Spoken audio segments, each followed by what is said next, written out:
Paper conduct कराया है। पहली बात तो ये है कि अगर आपके लोग उतने कैपेबल नहीं है जो पूरे देश के इतने सारे बच्चे बैठते हैं, मैं आपको सही डेटा बता रहा हूँ, 22,80,000 बच्चा नीट में बैठा था। ध्यान से सुनना आप लोग, 22,80,000 बच्चा नीट में बैठा था। और रीनीट में कितना बैठा है? 20 लाख बच्चा। यानी कि एक साल में ही 2,80,000 बच्चों का भरोसा आपसे उड़ गया। और ये 3 महीने के अंदर, 2 महीने के अंदर हुआ ये।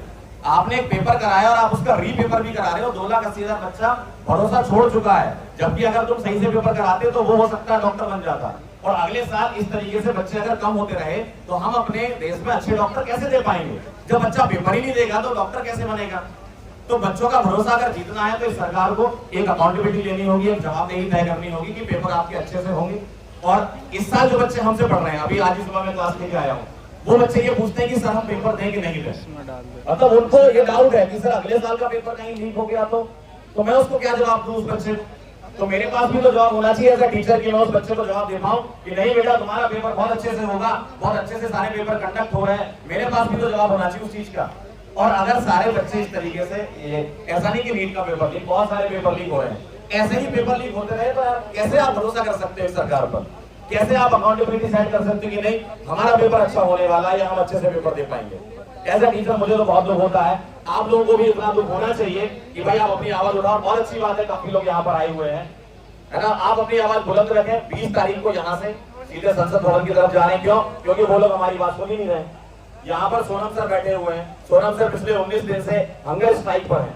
अगर एक दिन इनको खाना नहीं मिलेगा ना तो रोने लगेंगे। ये इंसान 19 दिन से यहाँ पर बैठा हुआ है।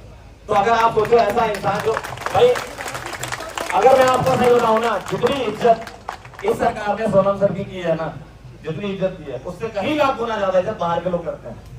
बाहर के लोग बुलाते हैं इनको, बाहर के लोग इनको अवार्ड देते हैं और हम इनको पहचान नहीं पा रहे हैं। भाई आपके घर में ही कोई हीरा छुपा हुआ है, आप कह रहे हो हम तो बाहर से हीरा लेके आएंगे। कहां से हीरा लेके आएंगे? हीरा तो ये है आपके पास।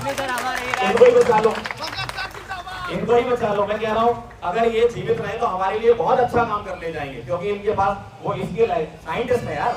साइंटिस्ट होना कोई आसान बात नहीं होती है। बहुत सारा काम किया है इन्होंने, लद्दाख में भी बहुत सारा काम किया और आज हमारे साथ यहाँ पर खड़े हुए हैं। क्योंकि ये आगे आकर के सोचो इनको क्या फर्क पड़ रहा था कि यहाँ आते। और लोग बोलते हैं कि इनको सत्ता का लालच। काय का लालच है भाई? सत्ता चाहिए होती सर कब ले लेते, अपनी खुद की सत्ता बना लेते। सर बात कर रहे हैं व्यवस्था परिवर्तन की, सर बात कर रहे हैं आप लोगों की, हम लोगों की, हमारे परिवार की, हमारे बच्चों की, इस देश की। तो अगर ये सब बातों के लिए ये यहाँ पर आ सकते तो हम लोग क्यों इकट्ठे नहीं हो सकते? और डिजिटल माध्यम से जितने लोग देख रहे हैं, मैं ये चाहता हूँ कि वो जहां भी हो 20 तारीख को प्रोटेस्ट स्टार्ट करते हैं। जहां भी हो आप, जरूरी नहीं है कि आप यहाँ आए, आप जिस भी शहर में बैठे हो, जिस गांव में बैठे हो, आप वहां प्रोटेस्ट करिए। जरूरी है चीज भाई, ये हमारे लिए हो रहा है। अगर हम ये चीज नहीं करेंगे ना तो भाई बहुत कुछ गलत हो जाएगा हम लोगों के साथ। और ये एक ऐसा मौका हमारे पास है कि जो हम सही चीज कर सकते हैं। हमारे पास यही मौका है, इसके बाद आपको दूसरा मौका नहीं मिलेगा। ठीक है, बहुत बहुत धन्यवाद। जय हिंद, जय भारत।